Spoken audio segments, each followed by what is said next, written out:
Hello, international students and their guardians. It's so lovely to meet you. My name's Jocelyn Christensen and I'm the teacher librarian at Stella Maris College.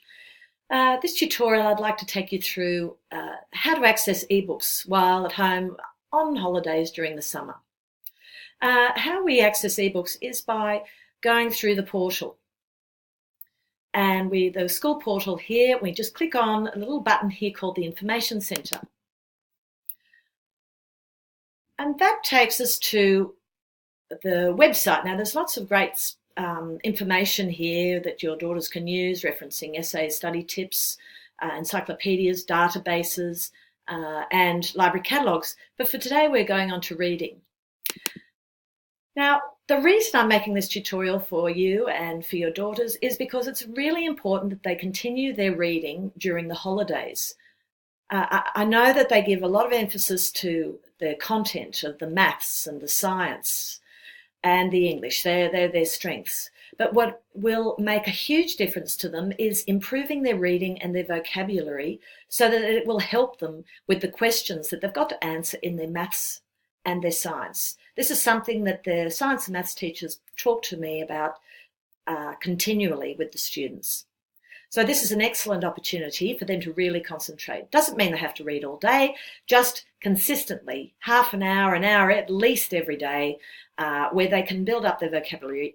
If they find a word they don't understand, then they write it down and they look it up and continue to practice. Okay, so we've come to the page here. Now, the first links here are for the school catalogue. They're the books within the school, the hard copies. We're going to go down to this little picture here called Wheelers. The school is paid to access over 1,000 titles online, which can be downloaded onto the student's laptop or as an app onto their phone. So if they want to download it onto their phone, they just need to search for the Wheelers app. Now, how to access it, you click on this button here and you'll need, for the first time, to log in with your school email address and your password is Stella, capital S, 123. Very easy. Wheelers has been sent all the students' email addresses and it will be updated. If there's a problem, we'd like to fix this before the school holidays begins, and I'll be speaking to your daughters, making sure they can log on so that all the students are covered. All right, so we've arrived at Stella Maris, our page for Wheeler Books ebooks. We need to sign in. And you can see here that I already have my email address and the user password, which is Stella, capital S, 123. Keep me signed in.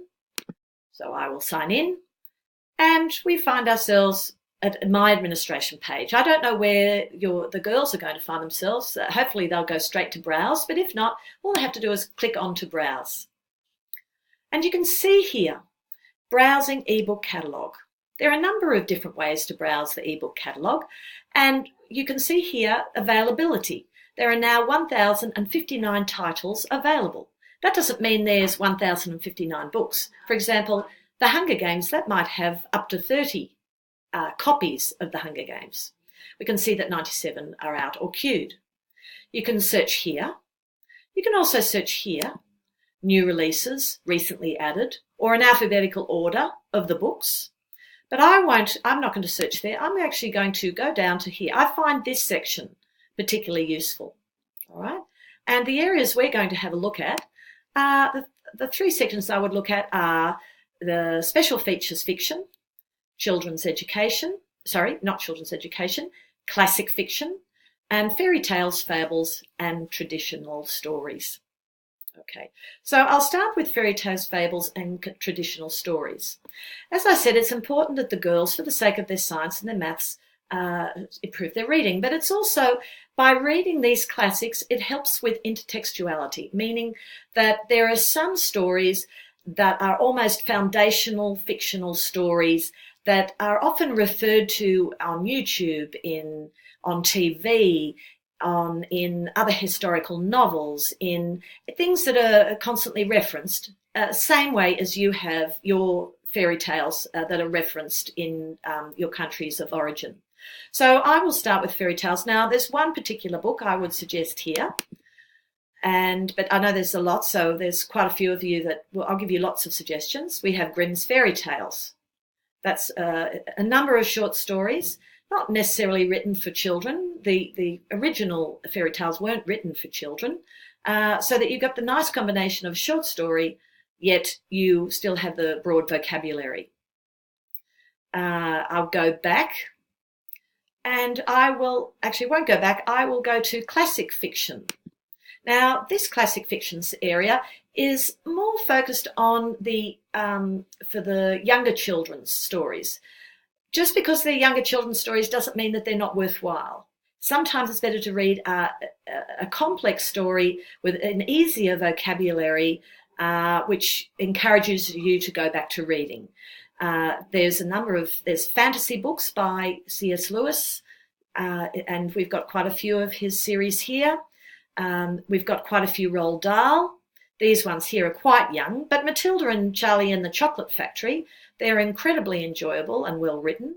We've got Little Women as a famous classic, was written early on and made into a movie that you can access as well. It's a nice combination to see a book and then see the movie and see how they've approached the story differently. Looking for Alibrandi it's not quite a classic, but it's a story which the girls will relate to, of a young girl going to a new school, but in her case, she's going to a newly co-ed school.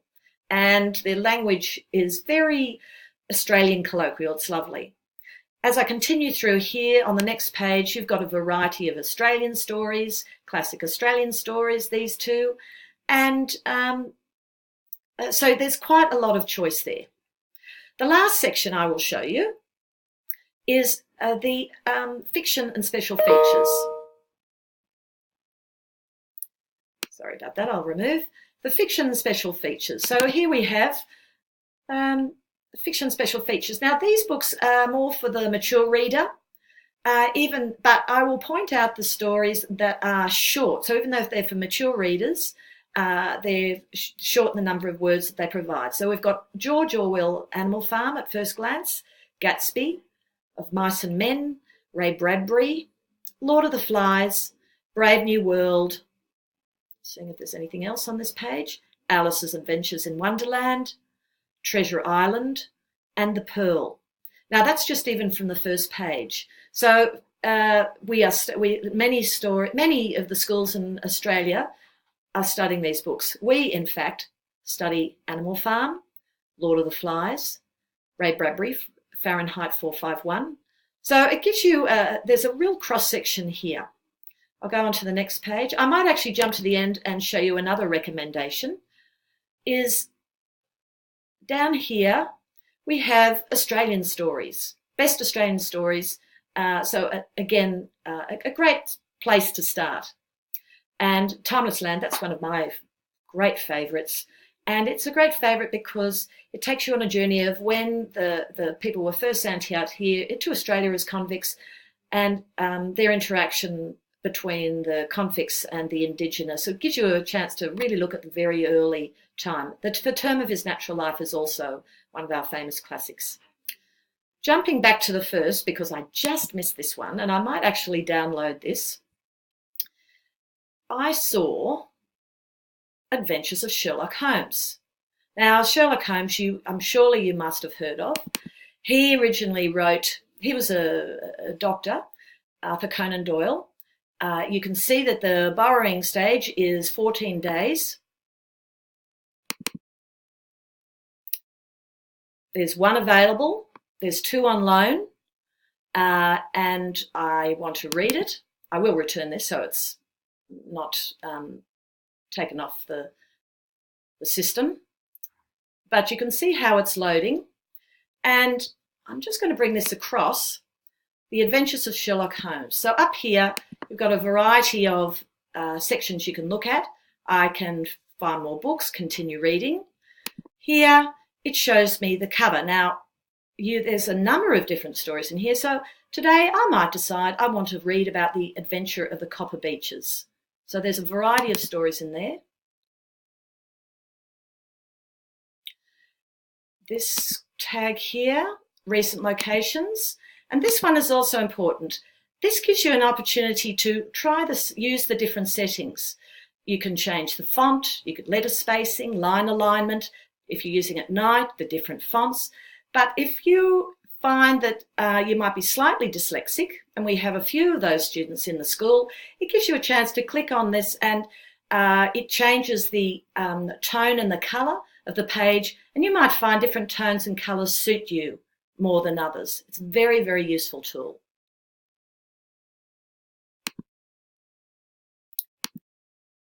Okay, so that's the end of my tutorial. It's so lovely to meet you. If you have any questions, please let me know, and I hope you found this helpful.